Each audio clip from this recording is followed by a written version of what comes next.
Salamat sa bagong araw, Lord. Panginoon, maraming salamat sa bagong araw na ito. Maraming salamat sa masarap na tulog. Maraming salamat sa masarap na pahinga. Alam ko po, Panginoon, na ako'y binantayan ninyo at inalagaan ng buong magdamag. Haharapin ko po, Lord, ang araw na ito na puno ng pag-asa sa aking puso't isipan, sa aking buong pagkatao, sa aking buong araw ngayon. Alam ko po, Lord, na hindi mo ako iiwan ngayong araw na ito at patuloy niyo akong sasamahan at bibigyan ng guidance. Maraming salamat dahil ginising mo ako ngayong umagang ito at alam kong ang araw na ito ay magiging blessed dahil andyan ka, Lord. Punuin niyo po, Lord, ng kasiyahan o joy ang aking puso. Ipaalala niyo po sa akin kung gaano ako ka-blessed sa araw na ito. Lagyan niyo lagi ng dahilan ang aking kasiyahan at mga dahilan kung bakit magiging thankful po ako. Kapag pumasok na po ang problema sa aking araw ngayon, i-remind niyo po ako ng inyong pagmamahal, ng inyong presensya, ng inyong kabaitan, ng inyong pag-aalaga, na kayo po ay laging andyan para ako'y alalayan. Kapag ako ay nanghihina, ipaalala niyo po sa akin na lagi po kayong andyan para ako'y tulungan, para ako'y alalayan, para ako'y alisin sa isang problemadong sitwasyon.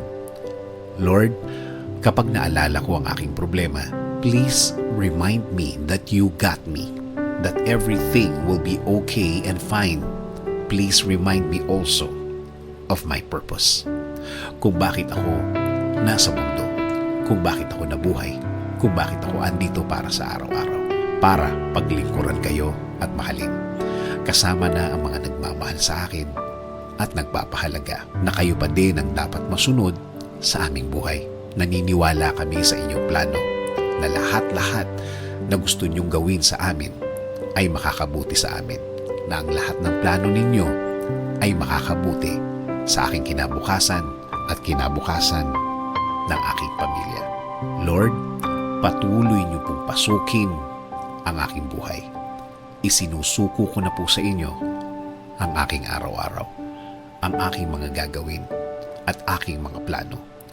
Patuloy niyo kaming bigyan ng guidance sa araw na ito at sa mga susunod. Alam ko po, Lord, na ang araw na ito ay mas mabuti, mas maganda, mas produktibo kesa kahapon. Dahil ang lahat ay magbabago kapag kasama ka namin, Lord. In Jesus' name we pray. Amen. Sabi nga sa Lamentations 3:22-23, "The steadfast love of the Lord never ceases.